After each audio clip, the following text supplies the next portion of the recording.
25 دسمبر ہو یا کوئی اور دن، ہولی ہو یا دیوالی یا کوئی اور موقع ہو،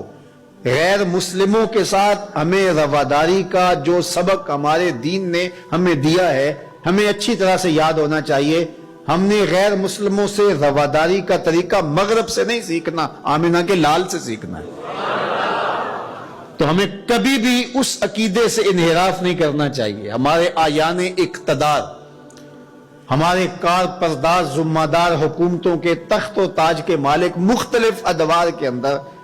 ایسے فول کر جاتے ہیں کہ جو شریعت کی دھجیاں اڑانے والی بات ہوتی ہے اور وہ اس کو رواداری کے نام پہ کر رہے ہوتے ہیں۔ ان کے ساتھ رواداری کا یہ مفہوم نہیں ہے کہ جا کے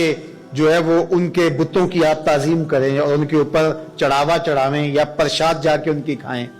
یا اسی طرح جو ہے وہ کرسمس ڈے کے اوپر ان کی تقریبات کے اندر اس طرح شامل ہوں کہ ان کے مذہبی شعار کو آپ جو ہے وہ اختیار کر رہے ہوں، تو یہ ہمارا دین اس کی اجازت نہیں دیتا۔